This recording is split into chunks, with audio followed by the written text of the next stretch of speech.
In shipping, shipping currently uses bunker fuel, and that's probably the dirtiest kind of fuel you can get. It's what remains in the end of the barrel after you've taken all the other stuff out. Ammonia, a product you can manufacture with hydrogen, is an alternative for that, which would be a net zero fuel for shipping. And then finally, aviation, probably the hardest of these sectors to decarbonize. And if you look at the IEA forecast, actually they're not even net zero by 2050, even if we do everything we think is possible. But the alternatives there are, one, to use hydrogen on planes in fuel cells or direct burn. Now, clearly, hydrogen energy density is much lower than kerosene, so there are weight issues associated with that, and that probably limits that technology to short haul, maybe medium haul flights. For long haul, sustainable aviation fuels, which are manufactured with hydrogen and carbon dioxide, are probably the long-term solution, but they're expensive to make. So we need to get down the hydrogen cost curve quickly to try and get to that point. Finally, buildings, another hard to abate sector, 3 gigatons of carbon dioxide per annum, but the biggest drop that we need to see in order to get to net zero by 2050, 46% according to the IEA. That's a huge challenge. The alternatives are heat pumps or hydrogen, and both have pros and cons. Heat pumps are obviously driven by electricity. They are more efficient end to end from electricity generation to use. However, there are installation costs. All of the gas connected buildings that use heat will have to have their boilers replaced and have heat pumps installed. So there's significant installations costs there. The other aspect is that if we go to electric for buildings heat, the distribution network grid loading is a significant challenge, and it's one that's not often talked about. But there's a huge challenge there in terms of upgrading power distribution grids to manage that load. For hydrogen, you can convert boilers relatively easily to run on hydrogen. So the conversion costs in the building are modest.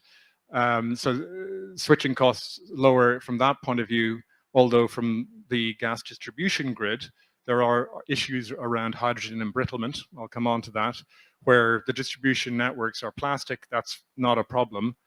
So there are those issues to consider. It's also, hydrogen is less efficient end to end in terms of the energy use. So from renewable power generation through to application, it is less efficient. The other area that hydrogen can play a role in is seasonal power demand, which varies in many countries by up to 30%. In the UK, seasonal the power demand in winter is 30% more than it is in summer. Currently, all of the gap is made up by gas-fired power generation. So if we want to get rid of that, hydrogen can play an important role in allowing us to store energy that we generate in the summer for use in the winter. And if you look at the alternatives to hydrogen, what are the other ways that we can store power? This chart shows you the scale of power in a log graph on the bottom, so lots of power on the right, and the time over which that power is stored on the vertical axis there. You can see the batteries are good for short periods, hours, days maybe, and small amounts of power storage, but over long terms and for large scale,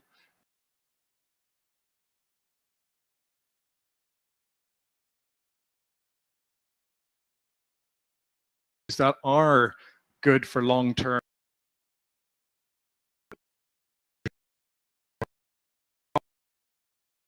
at the moment, but you are limited by geography. You pump water up to the top of a mountain when you don't need the power, and then you let it run down when you do.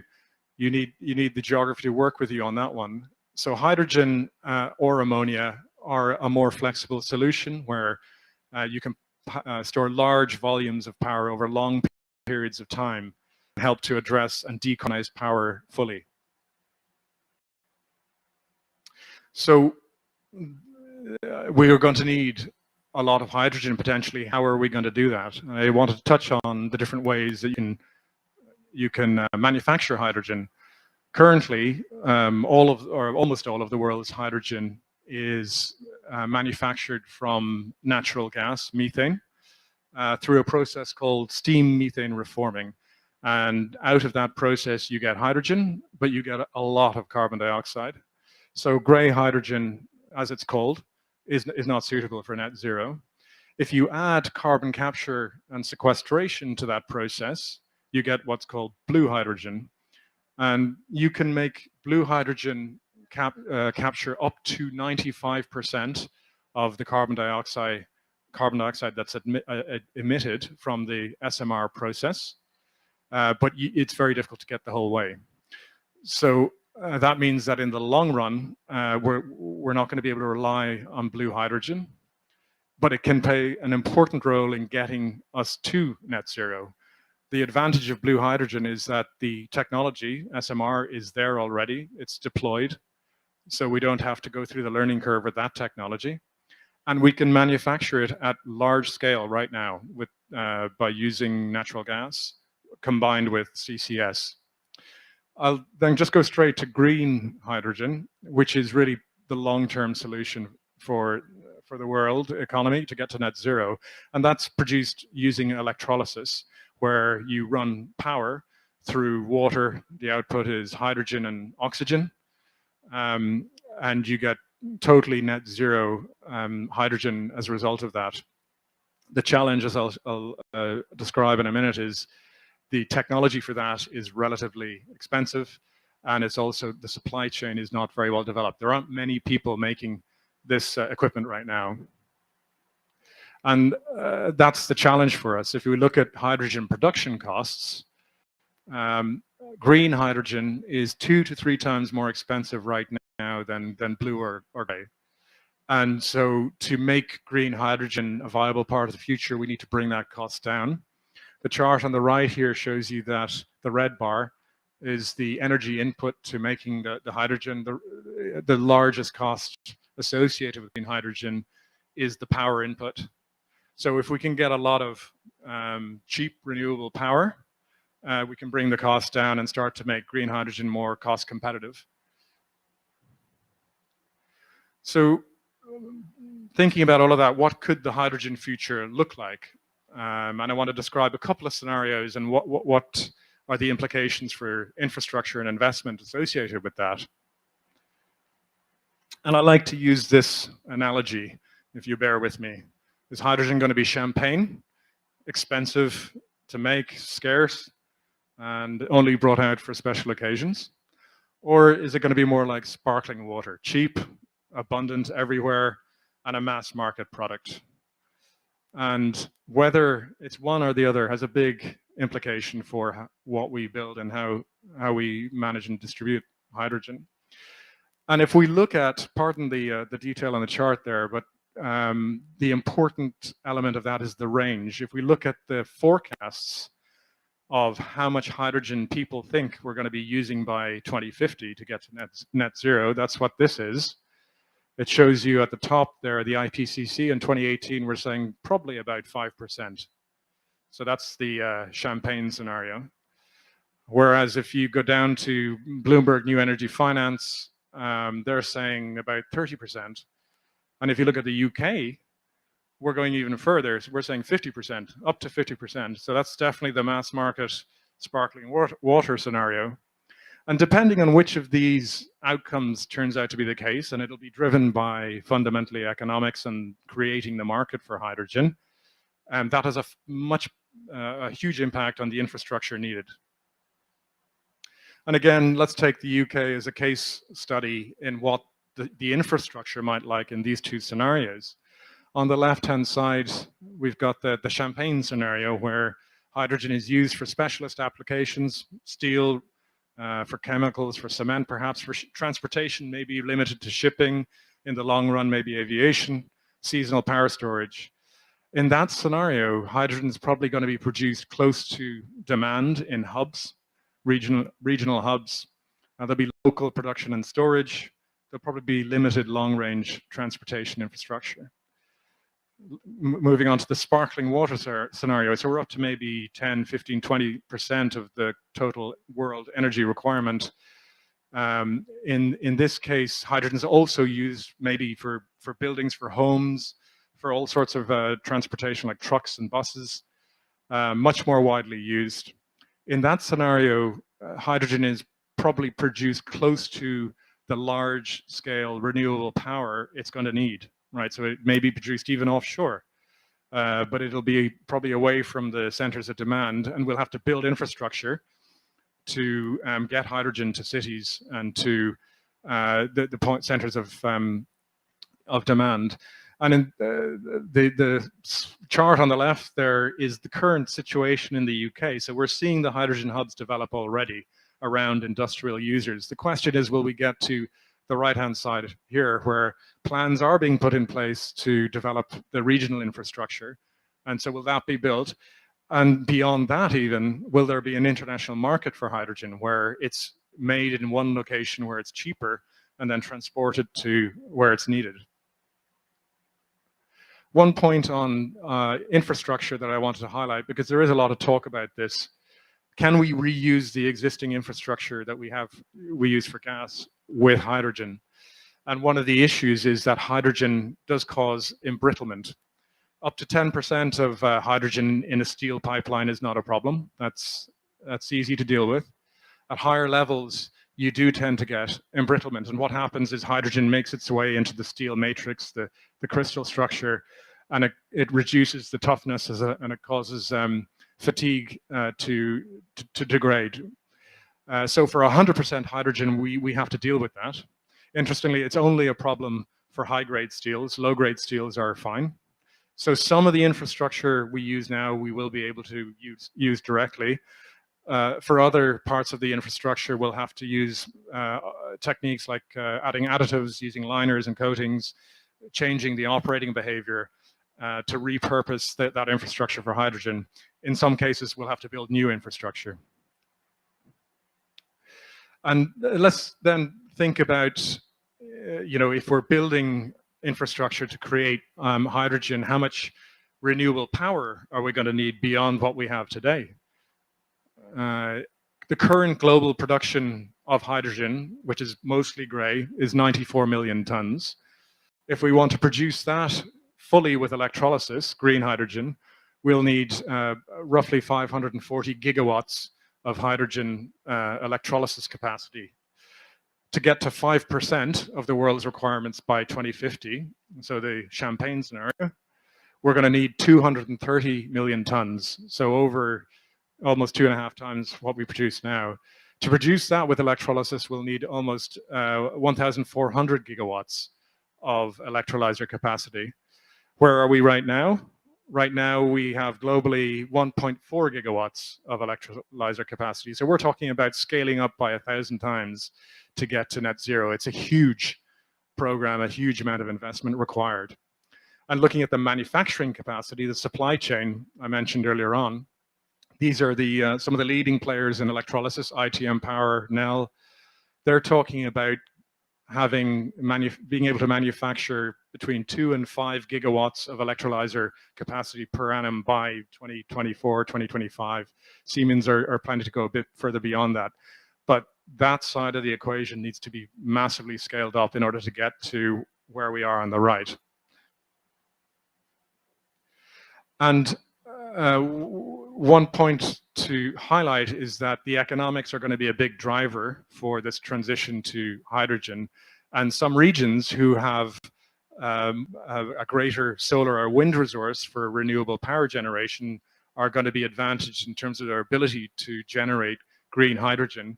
And from this IEA report, you can see that the North Africa and the Middle East are very well positioned to play a leading role in the green hydrogen market in future, getting down to $2 per kilogram, which is really where we need to be competitive. So this is a big opportunity for this region to support the drive to net zero, but also to build a new industry and build new skills.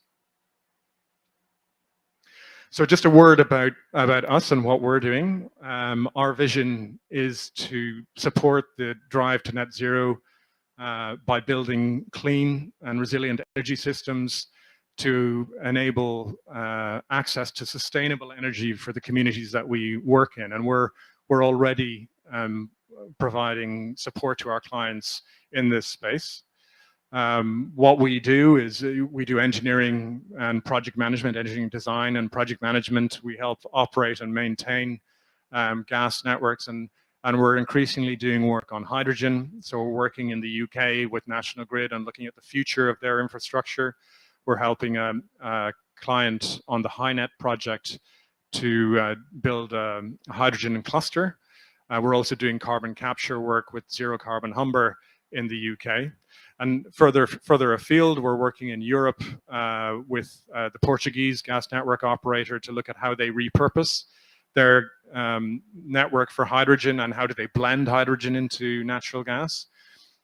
We've been working in Angola, looking at developing green fuels for ports, and also in NEOM looking at sustainable aviation. So there's a lot of work going on here that we're getting involved in, and we're very pleased to support, and we see that as a key part of our business going forward. So to conclude, hydrogen has a very important role to play in hard-to-abate sectors and getting us down the emissions curve where we need to be for net zero. In the long run, green hydrogen is going to be the solution, but you can see from the numbers I've described the scale of investment and build out that needs to happen for us to get there, and likelihood is we'll need blue hydrogen as a stepping stone to get to that point.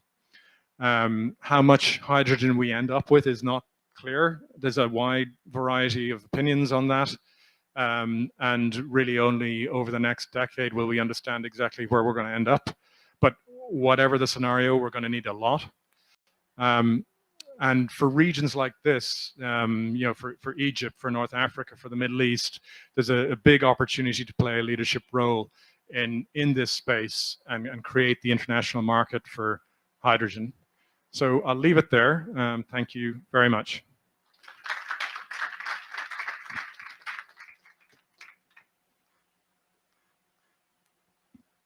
Thank you so much, Peter, for this excellent presentation. Peter will also be joining us on the panel. Then I'll invite the rest of the panelists in random order. I'll introduce you to our experts that will be joining us today, starting off with Hastings Chikoko.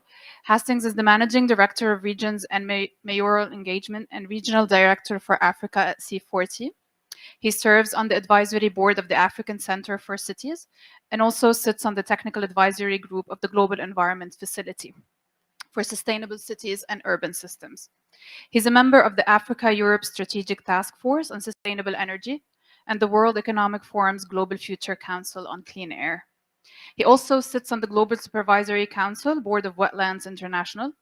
With a postgraduate degree in cities from the London School of Economics, his work with local government started at the city of Blantyre and later at the Ministry of Local Government in Malawi. Prior to joining C40, Hastings had a long career with the International Union for Conservation of Nature in Zimbabwe, Kenya, South Africa, and Switzerland, including being the regional director for East and Southern Africa and the head of IUCN in South Africa. Welcome, Hastings.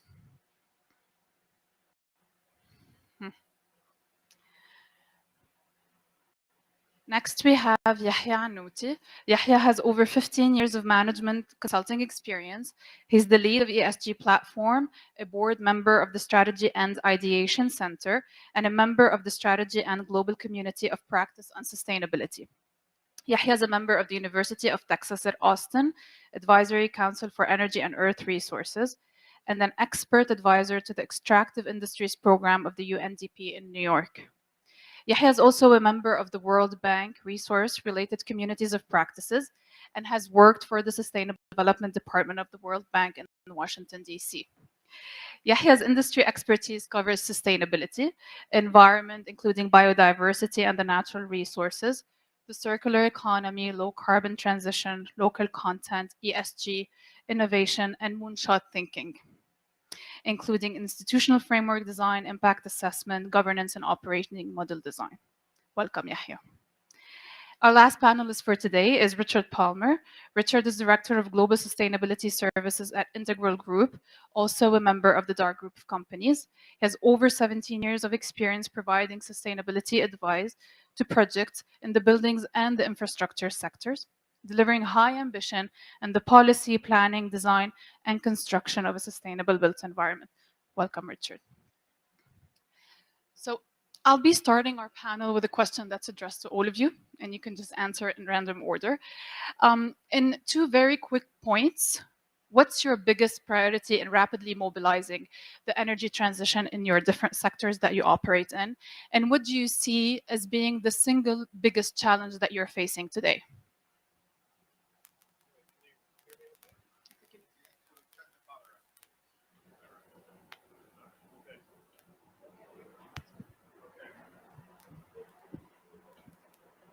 Okay, I hope you can, yes, you can hear me. I think based on the presentation I've just given, the biggest challenge that I can see is creating the demand and the market for hydrogen, because it's a chicken and egg problem. There's a lot of infrastructure that we need to build in order to get to net zero, and we need to attract money from lots of different sources to make that happen. And creating the demand for hydrogen is key in order to encourage private money into the sector. So that's one big challenge. And I think to go alongside that, it's about the policy and regulation to support all of that, and having a coordinated approach to that across regions, so that the incentives are aligned to build out that infrastructure. Are we on? We do certainly appear to be. Okay, priorities. So I'm going to speak mostly from the perspective of the built environment and how the energy transition impacts buildings and infrastructure. And we have an urban energy system with existing energy networks that are split largely between molecules and electrons. And a lot of what we're talking about is transitioning quite a lot of that load on molecules onto electrons. And that means an infrastructure change within our cities. And that challenge of the underlying systems and the priority of the underlying systems within cities, the constrained urban environment, I think is a clear priority and challenge. I think in terms of opportunity, though, the energy security that comes with the energy transition is something that is going to change the way our cities function in relation to the energy system overall. And I think that's something to be thoughtful and aware of. And I think we see local governments in a lot of places starting to take ownership of their own future through this energy transition and see an opportunity there. Yeah, if I add to that and put the lens of the energy sector, we need longitudinal collaboration. We're talking about hydrogen, but we need the off-takers, the aviation company and the shipping companies, to come together with the energy companies, with the supply chain that is producing the electrolyzers to bring in the cost down. So we need the off-takes and the right funding. And the second thing is, there is money out there and there is carbon prices in some markets, but we need the targeted funding. Who is going down and bringing the cost of hydrogen to be competitive, whether here in the region or globally? So we need the right funding for the right technologies. I think I was coming from a mayor's network, a city's network.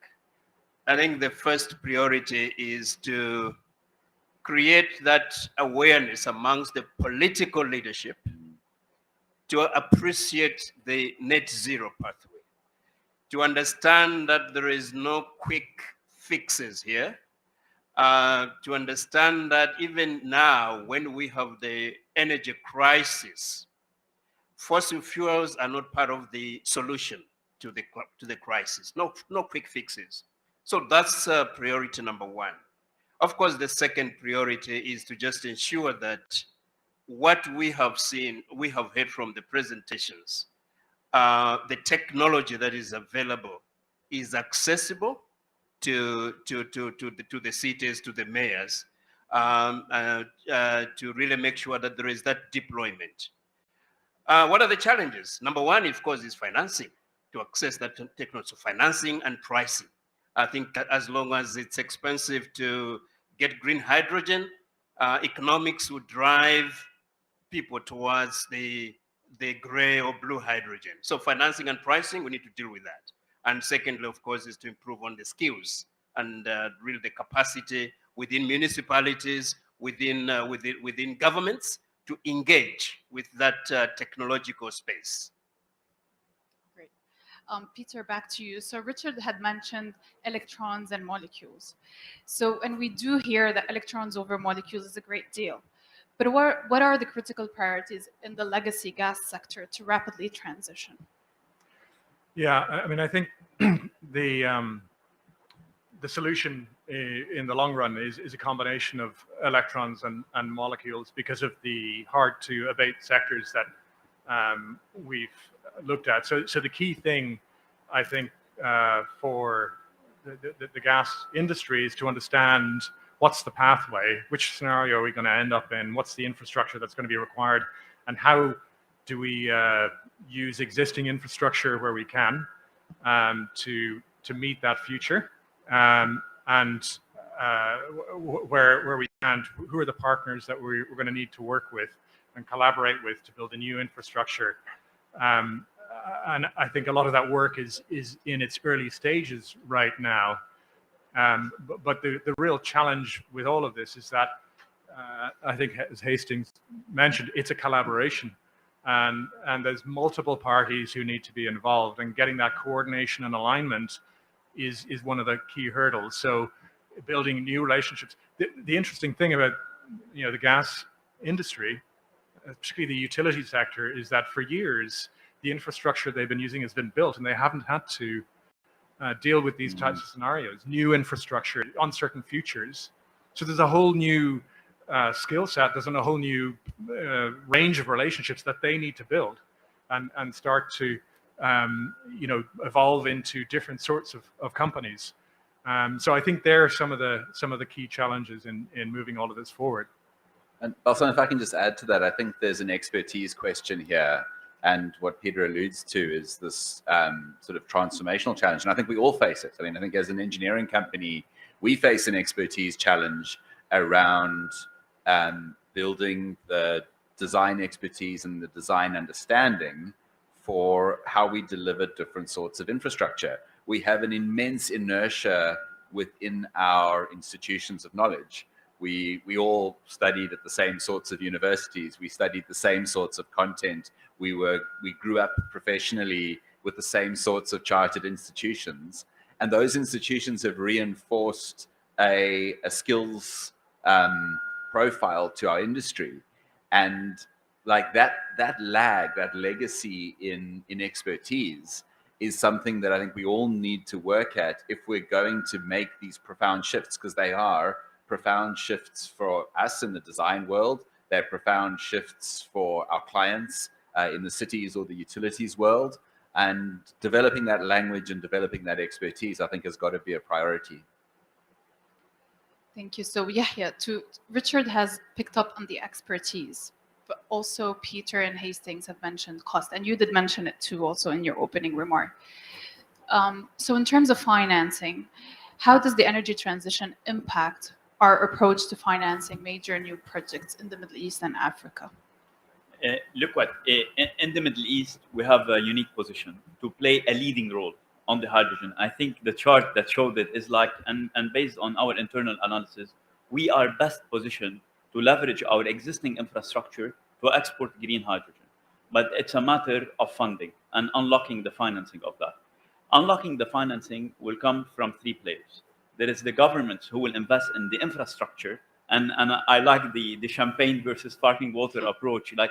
And this is all either industrial infrastructure or public infrastructure, and the governments and the development arms will have to play a big role in that. The private sector is looking for making money and looking for competitiveness, so they have to take the risk, invest in the technology. I'm so happy to hear about the Saudi Aramco announcement on the Climate Tech Fund and moving in that direction. This is great news for us. And the third is the development agencies, like whether it's the World Bank or the regional development agency. They have a big role in de-risking these investments and sending the right signals to all the developing nations.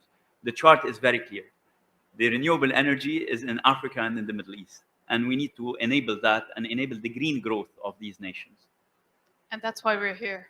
For. Indeed. Hastings, so if we are to look at the subnational and the local governments with the regulatory governance and the decision-making powers that they have in hand, so what are your priorities for the energy transition in the buildings and in the infrastructure sectors as well?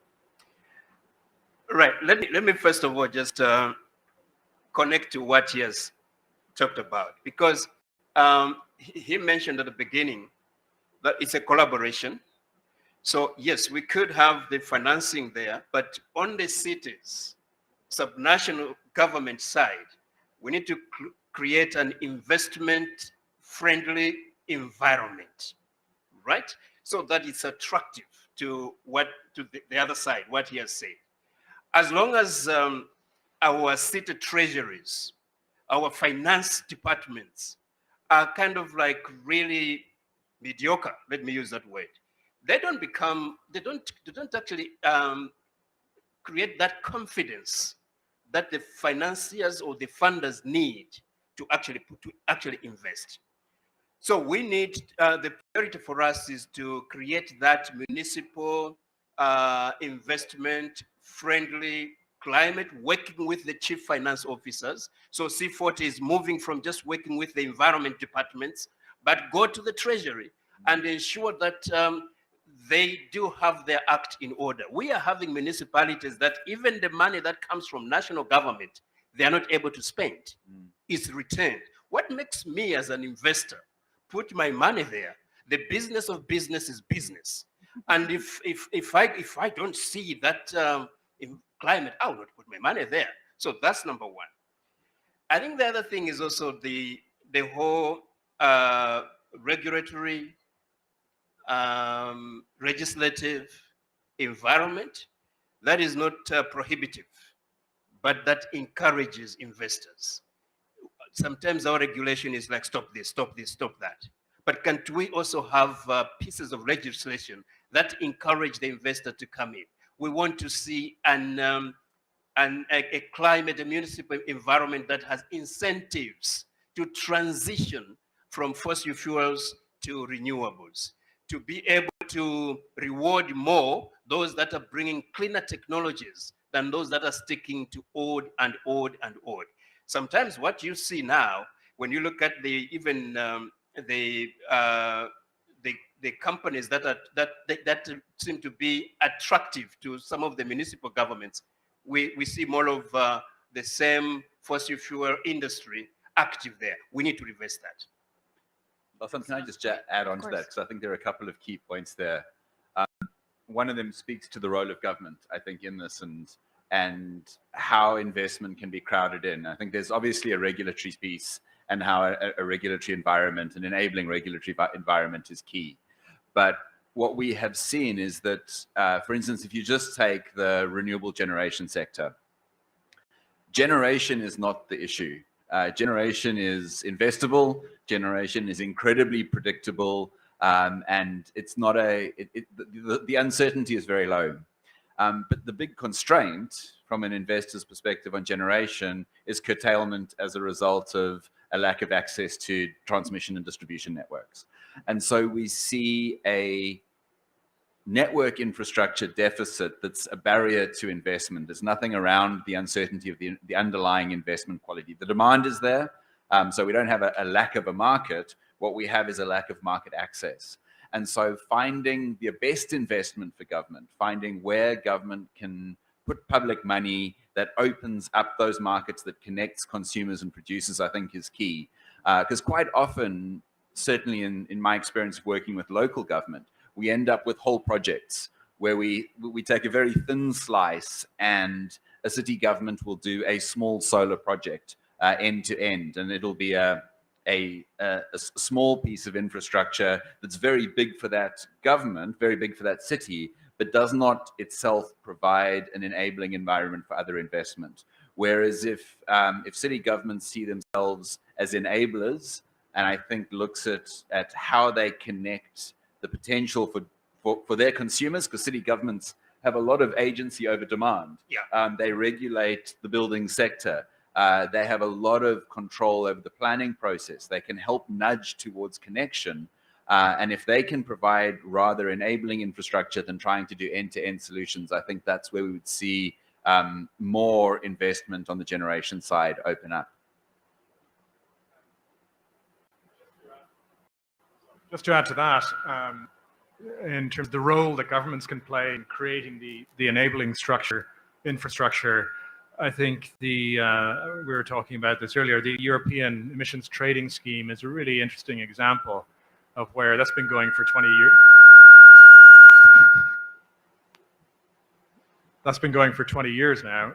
It started out, and the carbon price per ton was down around 10, 20 euros, and that was effective at encouraging economies to switch away from coal. But it's nowhere near where it needs to be to encourage hydrogen.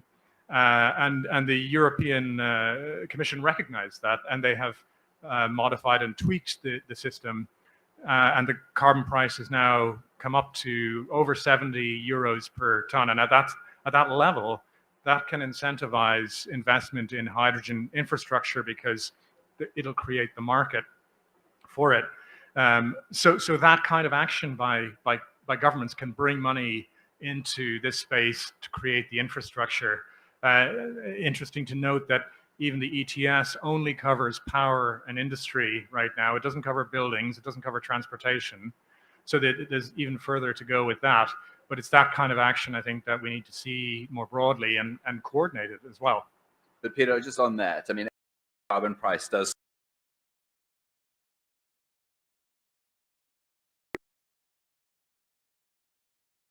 as well.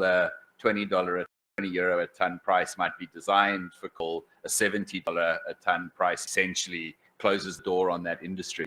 And that brings up the questions of the just transition and how we choose to navigate as much the doors we close in this industry as the ones that we're seeking to open. So Richard, staying with you here and just zooming in more on the transport sector. Yeah. So we know that zero emission transit solutions are a major part of the energy transition.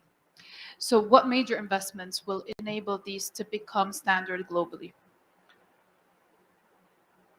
So what we're seeing, I mean, I think the US state level departments of transit are one of our big client groups who are grappling with this thing. And in some ways, I think we're still at we don't quite know what we don't know yet. When you get to the nitty gritty, I think the sort of macro level opportunities of, okay, we've got hydrogen and we've got batteries and there are different use cases for each.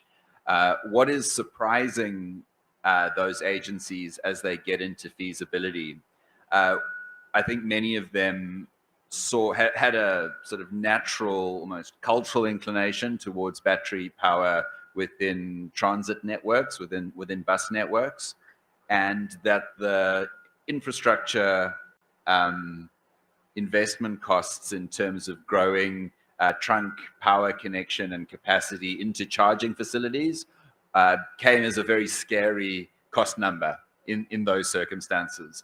And that has led many of them to, and I think also the range questions and route design, because all of our bus networks are designed around the vehicles that we have and the distance they can go and the traction that they need. So we have a different circumstance coming out in this balance between electricity and hydrogen.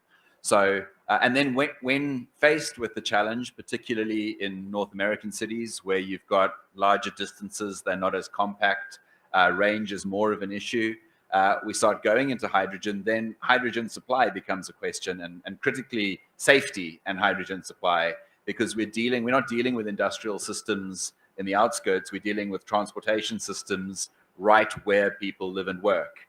And so bus refueling with hydrogen generation, how is it stored? What are the land use requirements for hydrogen as opposed to electricity?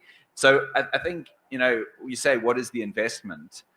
We're still working out the viable pathways, I think, to a mix of electricity and hydrogen for a metropolitan transit system. and it'll be shaped by urban form. It will be shaped by population. It'll be shaped by how successful we are at convincing people to change their own transportation behaviors and the modal diversity we get to. So I don't think there's one question. I think unequivocally we're going to need much, much better distribution infrastructure in our cities with much greater capacity than many of us even appreciate now. So I think there's going to be a huge upside. If we err, we're going to err too low. There's probably much more infrastructure than we think we need. And that will be true regardless of whether it's hydrogen or electricity.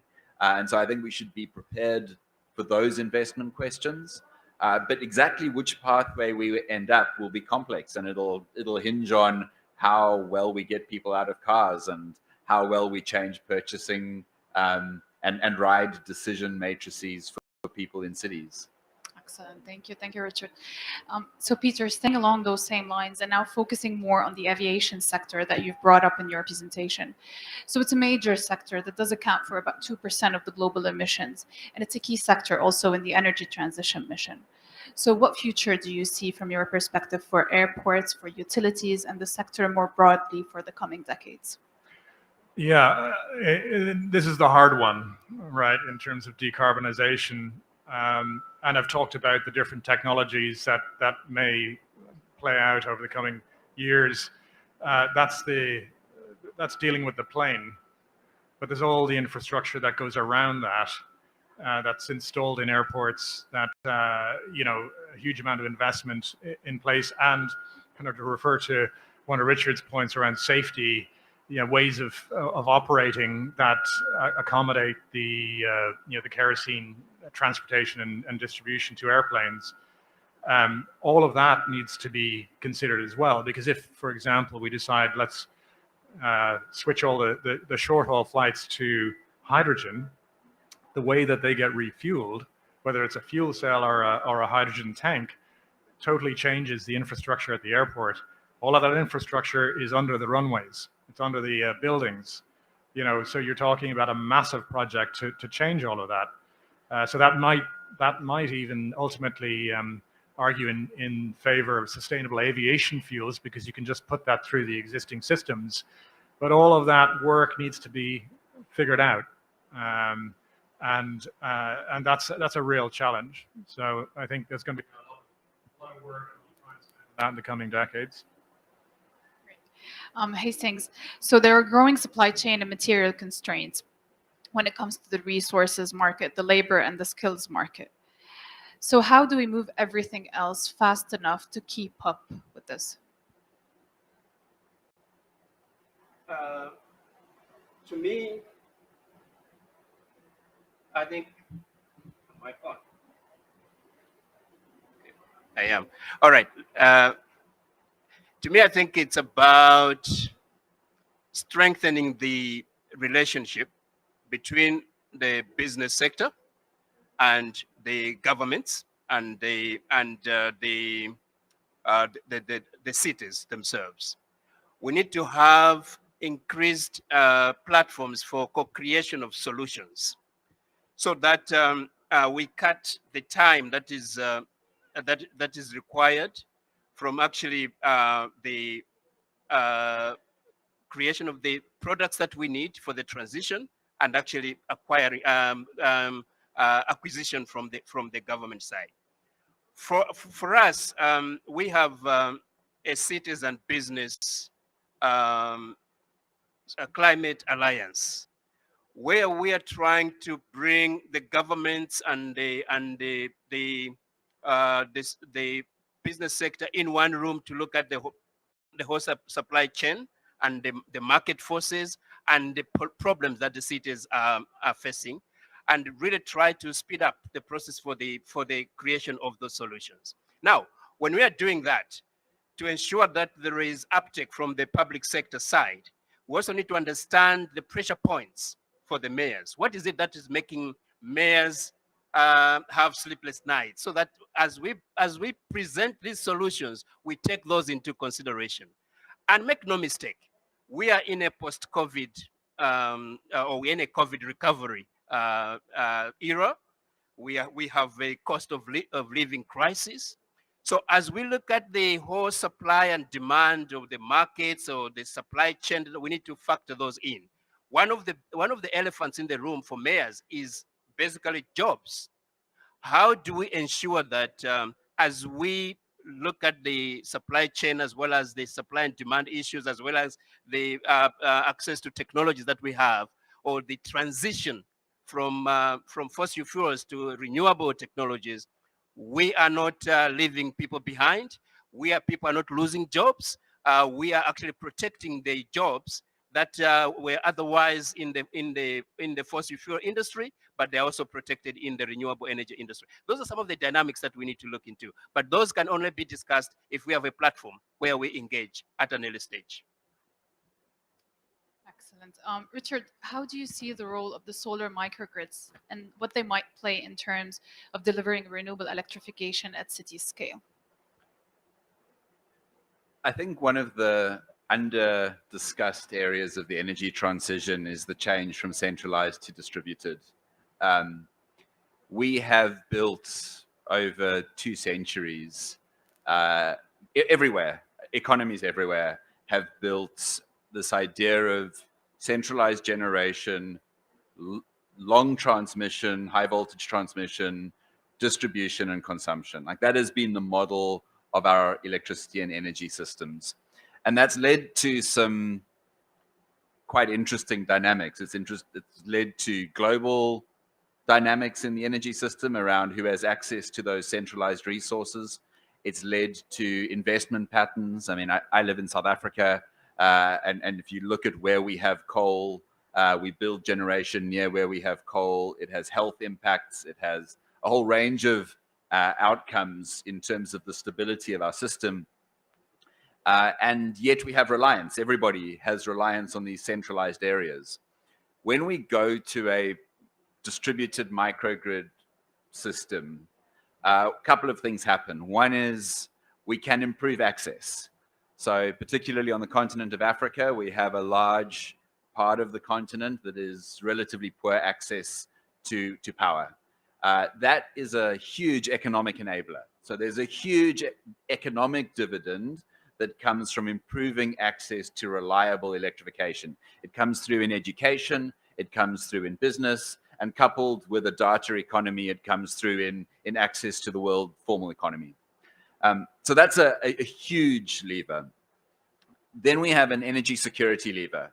So we've seen now, I think, in many ways, one of the clouds over this COP has been the war in Ukraine and what it has meant in terms of energy security, particularly in Europe. But one of the responses to that, and one of the global responses, not just a European kind of regional response, but a global response, has been this heightening of the question of energy security. Now, microgrids and distributed generation change the balance of energy security, and you can find cities, you can find towns, you can find different scales becoming largely, not entirely, but largely independent in terms of their energy needs. And that changes power, and that changes politics. And so I think at a very practical level, you know, there's how do we deliver generation and wires and transformers, and how do we actually do it? And that's an engineering challenge. And it's a very interesting engineering challenge, and one that I'm very invested in. I think the much more interesting thing that the sort of solar when the renewable microgrid story has is one of access and the other of power. And those two things are going to shape the future of this continent, but I think more broadly are going to be a huge underpinning to the energy, how we think about energy in the future. Great. And conscious of time, I'll just take a last question. And that question will start with you, Yahya, but I would like to hear everyone's thoughts on it. And the reason why I'm starting with you, because I was inspired by your bio, speaking about the moonshot MENA and how the Middle East can realize its vision for the future. So how can it realize its vision for the future? What is the one moonshot vision that you have for the Middle East, Africa, and possibly the rest of the world? Look, what the Middle East I see, and based on our analysis, is growing the economy. We have to grow that. And the Middle East I see in 2030 and the 2040 period is a place where We are exporting green steel. We are exporting green aluminum, net zero chemical molecules. We are a hub for this industrial, for the work for the industrial zone. We are exporting synthetic fuels. We are the hub for direct air capture and sequestering the carbon and utilizing it in our region. We have the advantage and we have all that. But we just heard of all the problems and the regulatory problems and the talent problem, the youth, the research, and so on. And my humble view is that we need moonshot approach, which is like bringing all the stakeholders together, giving them full authority with a clear KPI and a clear sort of funding that is multi-year. Not when the oil price goes down, we're gonna scrap all these plans and move on and go back to the basics. Multi-year programs, focused, one person that is accountable with the right delegation of authority to go for these moonshots. Moonshots around transforming energy to food, around green industrialization, around exporting green molecules to fuel the world. This is my humble view, and I truly believe we can make it happen. Excellent view. Anyone would like to go next on a moonshot vision? You know, I think there's a dream, I guess, of development, not just of less. And we face a lot of the language around climate is the language of less, and we need to stop. And I think the energy transition presents, and again, I'll speak to Africa specifically. I think it presents a generational opportunity for this continent through decentralization, through the use of the resources that are here, that presents a development trajectory as well as a climate trajectory. And so often we talk about climate as a compromise, and we talk about it as the great barrier and the great challenge of the transition. And I think particularly in a place that has suffered from underdevelopment, has suffered from energy poverty, that this energy transition is a huge, hopeful opportunity. And I guess my moonshot would be, does this open the door to the electrification of Africa?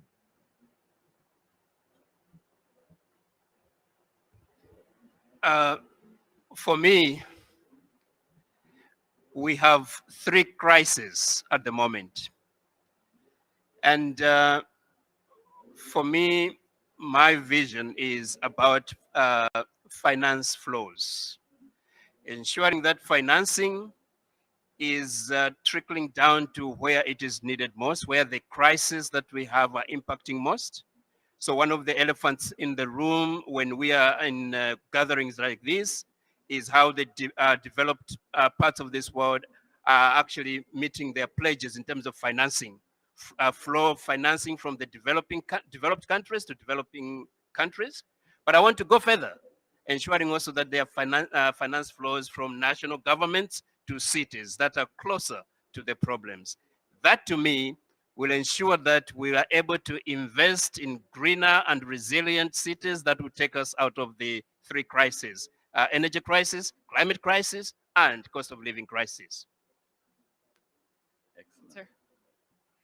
Yeah, thank you. I think, as you saw from the chart earlier on, this region has a huge advantage in terms of its ability to generate green hydrogen, cost advantaged. And it's on the doorstep of the European Union. Coming through. Other way. Can you hear me? No?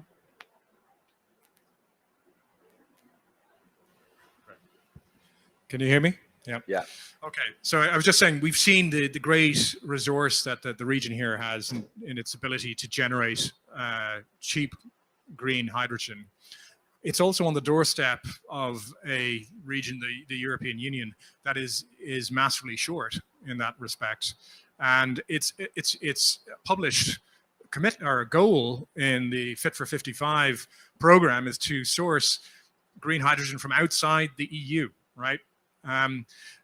If you put that together with the fact that this many countries in this region, I know Egypt and in the Middle East, already from their experience in the oil and gas sector, have strong capabilities in working together with international partners to develop resources, to access finance and developing capability.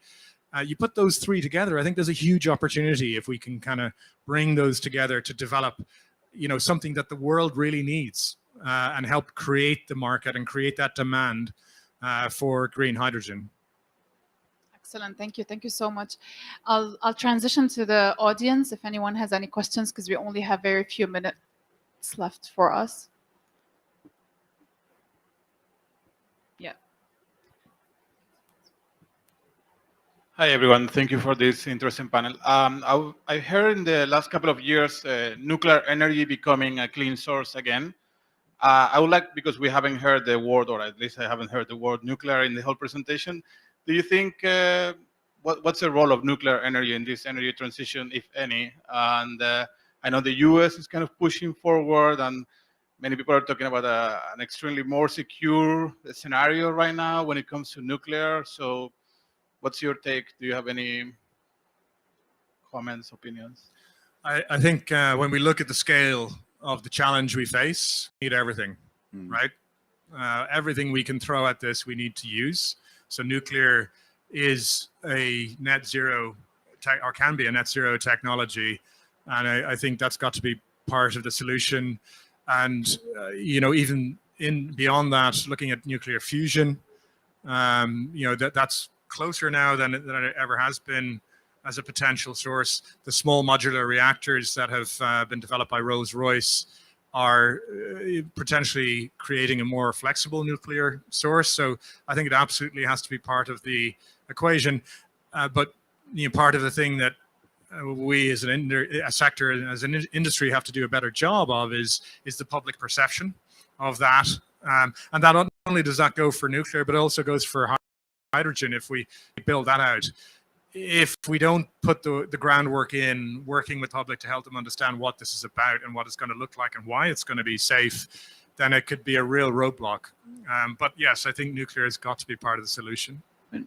Just to add very briefly onto nuclear, I mean, at the moment, nuclear faces a fundamental challenge. The nuclear industry faces a fundamental challenge, and that is that wind and solar are incredibly cheap. And so when the transition is put in context, there are certain practical aspects around dispatchability that sort of hamper full wind-solar generation across a network of generating assets. But increasingly, it's looking like the need for nuclear as is a much smaller slice of the overall national energy, or any national energy makeup, than it historically has been, or many would have thought. And so the price and the time to market, nuclear projects are slow, and wind and solar are not. And so I think I guess at a professional level, we see it at sort of a slightly different side, which is we would love to build really complex generating assets. But in practice, wind and solar is cheap and simple. And I think we're going to find it's really difficult to outcompete cheap, simple, zero carbon, and decentralized. So I think nuclear faces a fundamental issue of competition rather than something around it as a political or a social requirement.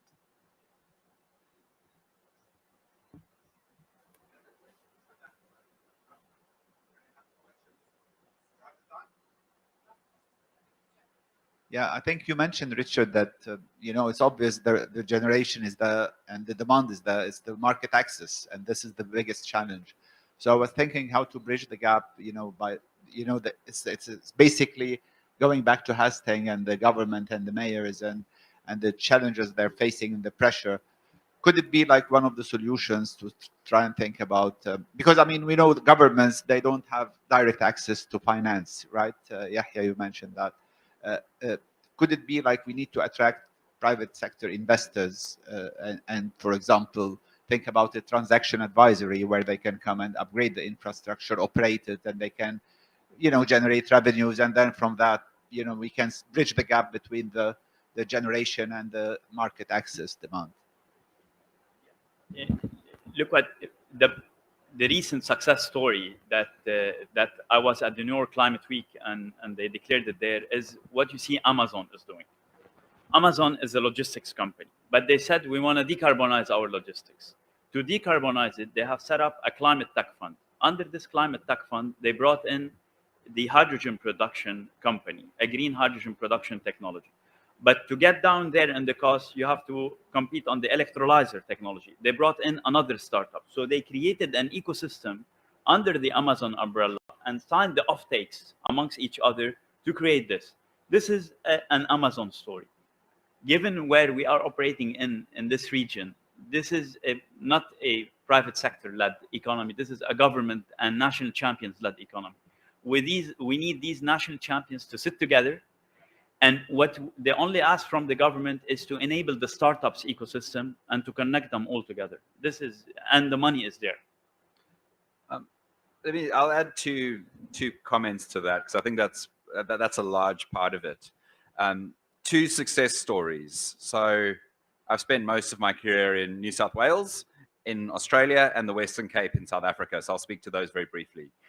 In New South Wales, there's an aggressive decarbonization story. It's a legacy coal environment. And what the state government is doing is opening up renewable energy zones where government is providing the distribution infrastructure to allow private investment in the generation sector. So it's a clear partnership, but it's a partnership that is split between connection and distribution. And the other story I'll speak very briefly to is the city of Cape Town, where I am now. And South Africa faces an energy crisis. We've got very old generating infrastructure, and there have been some big announcements this week on a major investment plan to overhaul that. But in South Africa, cities have been leading, and the city of Cape Town has been opening up its own, so it owns distribution infrastructure, and it has been opening up independent power contracts from the national utility, so the city-led offtake agreements to stimulate local investment within the geography of the city and its surrounds to begin to diversify its own generation towards wind and solar. So city governments taking leadership on connecting their own consumers that they get to bill to generators by taking offtake agreements, and government providing distribution network infrastructure to allow generators to invest. Those are the two best stories that I've seen. Excellent stories to close the panel with. Thank you everyone. Thank you, Hadi, for the introductory presentation. Thank you, Peter, for the insightful presentation. The panel, Richard, Yahya, and Hastings. Just a quick picture, the five of us, before we hand over the room to the other panel. Thank you so much. Thank you, everyone.